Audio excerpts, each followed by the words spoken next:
Hello there, guys, girls, gamers, everyone! It's me, GenuineParts, and we're back at Bionic Heart. We are just switched to Tanya, that has apparently already breached Nanotech's defenses. We're pretty far in the game, I guess. I hope. Don't know. Okay, the last guard at the door drops dead as I empty the last bullets from his buddy's machine gun into his chest, so... That's a hell lot of racket! The gun clicks empty and I throw it to the ground. Can you imagine what sound, I mean, my nose is itchy again, sorry. Those look like, hallways of steel. You know what? Wow, that hell of a noise, I'll tell you that. I'll throw it to the ground. From behind the corner, Jason peeks out. Okay, that was quick. The first one didn't even get a shot off before you knocked him out. Good thing that you reminded me. I picked up the machine gun Jason mentioned. Can't hurt to have 30 little friends with me. So that's where we need to go. That's that. The official map ends here. I need to find a computer access somewhere beyond this point. Only chance to get the really secret stuff. And you sure you've got all the cameras and sensors and possible detection devices checked? Well, everything until here couldn't access anything that wasn't connected to an outside network, so any surveillance system here will be still intact. Sounds problematic? Nah, not really. Even if we trigger an alarm, nobody out here will notice it. The systems beyond this point aren't connected to those out there. That means no communication in both directions. Oh. Frankly, I even doubt they bothered to install any sort of security down here. I wouldn't be so certain. In any case, that's only a problem until I find some sort of access port and can check the enclosed system as well. Can someone, count how often I said checked already? Because it's grinding down my nerves, quite honestly. Until then, we need to keep our eyes open. Okay. I quickly checked the machine gun I picked up to make sure it hasn't somehow been damaged from the fall. Wouldn't want any misfires. Then I continued down the corridor. Inform the man. The way soon branches. There are no signs anywhere, which probably makes sense because the only people allowed around here are the people who would know the way. However, that doesn't make our task exactly easier. Any idea where to go? Any direction's as good as any other. I'd say we go left. Okay, let's follow your intuition. We continue down the left corridor. In the distance I can hear the rhythmic humming of the air conditioning system. I don't know how I got from Captain Jack Brannigan to we continued down the left corridor. A familiar sound, familiar and disgusting. The last time I heard it, I was imprisoned somewhere down here. Finally. We approach a door. And it's locked, oh yeah.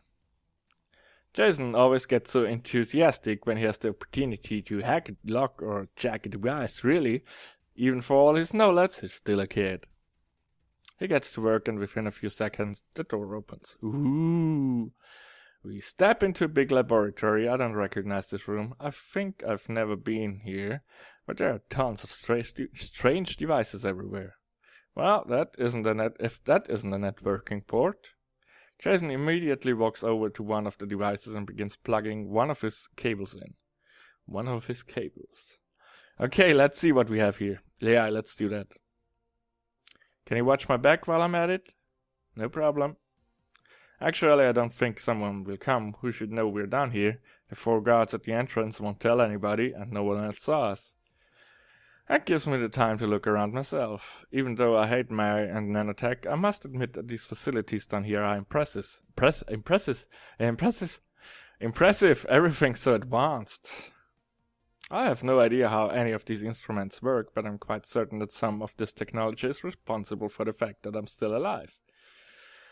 Alive and a cyborg, alive and yet different from anybody else on this planet. Well, except for Julia, but she's a psychopathic bitch. What's this big wall over there? Looks like there's some sort of shutter in front of it. This button here seems to open it. Whoa! What is this? What are all these glass containers? These can't be... Oh my god! This must be brains! Brains? Brains! Here's a terminal. Maybe that has some information. What is going on with me? I always feel like I'm falling into this Seth Brannigan voice.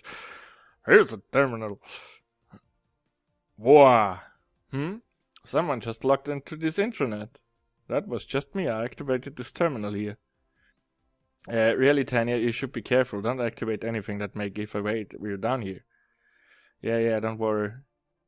Jeez, Jason's overreacting. It's only a terminal, and it isn't even a very interactive one. Looks like more of a list of names and numbers. Wait, these numbers are the same as on those glass containers. Is it possible that... Are these the people who originally had those brains inside their head? No, they had it on their asses. The only way to be sure, I scroll down the list. What am I looking for should be close to the bottom. This list scrolling is really slow. E, F, G. I'm wasting valuable time by scrolling down. I just fire up the search function and directly input what I'm looking for. Yeah. Vanik Tanya. There she is. Vanik Tanya, number 0001. Status active. Okay, now I know for sure that this list shows who these brains belong to. I'm about to shut down the terminal when my eye sees something just above my name. The name directly above mine. Van Augenthaler, Otto. Otto von Augenthaler? But that was the name on the fake ID I got for Tom. A coincidence? That must be a coincidence. That must be another Otto from Augenthaler. I'll just try another search, just to make sure this is a coincidence. I look for Lucas Walker. I'm sure he won't be in... Walker, Lucas, damn. And right there above him, Walker Eleanor. What does this mean? Why do those fake IDs belong to people whose brains Nanotech has stolen? Are they now walking around without brains? And then it hits me. The guys who sold me the IDs, the guys from the black market, they probably didn't make those IDs, they just took them. They took them off people Maya told them to abduct and bring to him. Maya only wanted the brains, not the IDs. So they ended up on the black market. Tanya? Tanya? Yes? Come and look what I found here. I walk over to Jason and look over his shoulder. Does that here ring any bells? The screen seems to show some sort of file. A file on a person that looks vaguely familiar. A woman in her 20s, quite beautiful, quite sexy. No idea where I know her from, though. And then I see the name on the file. Tanya Vanik. What? Doesn't have your face, but your name's on it. Maybe something you recognize? And then it hits me. This is me. This is what I looked like. This is my face, my real face. Before they put my brain into the cyborg body. That is you, right? I slowly nod and start reading the file. It's not too long. Should take only a minute or two. But, oh god, what's this? Tanya Vanik was. No, I was. No, that isn't possible. I can't have been, but it says it right here. Tanya Vanik, also known as the Bloody Lily. What? Born May 2, 1974, died December 3, 1999. So she was 25. Ran away from her family at age 12, probably as... What? Trans escort service named Buke House under the alias of Lily Licious in 1991 quickly became highly valued escort. Committed her first murder in June 21, 1997. Police investigation cannot rule out self-defense, but Tanya Vanik evaded capture and became a fugitive. Continued her service as a high-class prostitute during her escape, however murdered her clients whenever she had to cover her tracks. After the 7th murder, police considered her a serial killer and assigned a special investigations to her case. Shortly afterward, she was captured. Trial was quick. Tanya Vanik made a full confession and was sentenced to death by lethal injection. And this is the entire file. That is me, a former child prostitute, later escort, and eventually serial killer. Is that all there is to who I am? Impossible. Sounds nasty, huh? I slowly nod. I cannot grasp it entirely. I'm not thinking more about that. Jason gives me a sympathetic pat on the back. Hey, don't you worry. Even if that stuff here is true, people can change, and you have changed, haven't you? Well, she's not a child anymore. Damn, that's so black. That joke is so dark. Wow. I sure hope so. Anyway, did you find what you were looking for? Oh yeah, definitely. I found exactly what I was looking for. I have all the proof I need to nail Mayer for all his assholery. All I need you to do is copy that list I found on a terminal. Just a minute. Jason focuses on his hacking device one again. That should say once. Spell check, everyone. Alright, got everything. So we can get out here again. Almost. Just one last thing I need to do.